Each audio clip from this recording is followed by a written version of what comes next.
Linda Ducrot, la lauréate de l'édition 2011, qui remet son titre en jeu cette année, Linda. Alors, dans quelles conditions? Bah, un peu stressé, hein, comme un premier cross, quoi. Pas vraiment entraîné pour le cross, donc on verra aujourd'hui ce que ça donne. Partir prudemment surtout. Et puis bah, on verra au fil des tours, hein, parce que 3 tours ça fait quand même long pour un cross, 6 km. C'est plus que l'année dernière? Non, c'est exactement pareil, mais déjà l'année dernière c'était dur, plus c'est encore plus boueux, donc on va s'amuser je crois. C'est un terrain idéal pour toi quand même. Bah, je sais pas, on verra, on va s'amuser, on va se prendre une paire de gamelles, je crois, mais bon, on va se faire plaisir. Ok, super. Notre amie Linda, alors racontez-nous un peu votre course, Laetitia. Super cross, toujours aussi chouette. Un beau parcours, une bonne gadoue, des bonnes copines de course. J'ai essayé d'accrocher Linda tout le temps et je pense que j'ai essayé de troisième tour d'accélérer, mais Linda elle est très forte. Bravo à tout le monde. Vous avez bien travaillé toutes les deux, des beaux relais. Sympa. Super, merci Laetitia. Il va participer à cette 3e édition du Cross des Lingans et qui est en pleine forme en ce moment, Nicolas. Oui, c'est vrai. Alors, des prétentions pour aujourd'hui? Bah, aujourd'hui, je suis venu plutôt pour prendre de la puissance et venir m'amuser en plus. Bon, après, il faudra faire attention parce que ça glisse beaucoup. On a fait un tour déjà et il faudra faire très attention.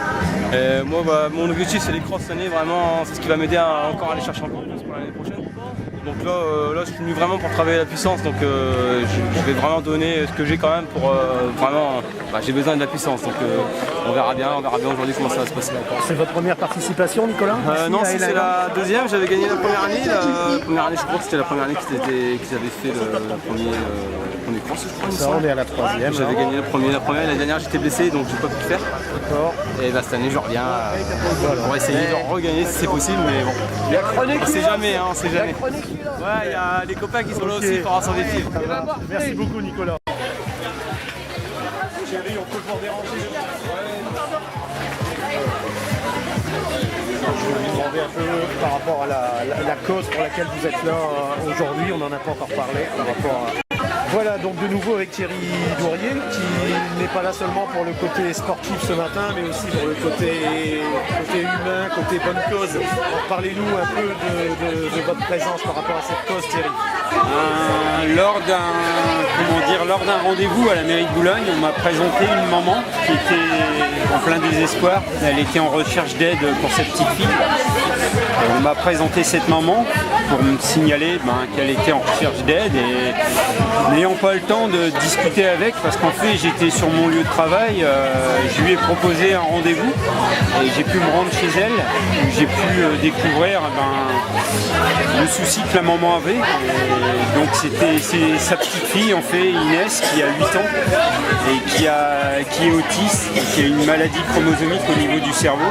Il s'avère que cette petite fille en fait, elle a des soins chaque jour, des soins qui coûtent excessivement cher.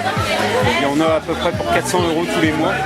Les parents ne peuvent plus subvenir aux frais de la petite fille et le gros problème c'est qu'en fait elle doit subir avoir des soins entre l'âge de 8 ans et 12 ans, des soins qui s'avèrent vitaux pour elle afin de pouvoir se développer. Et si elle n'a pas ces soins en urgence, il est clair que la petite fille va régresser. Donc de ce fait, ayant des enfants, j'ai compris la situation et je me suis dit il n'y a pas, il faut faire quelque chose pour elle.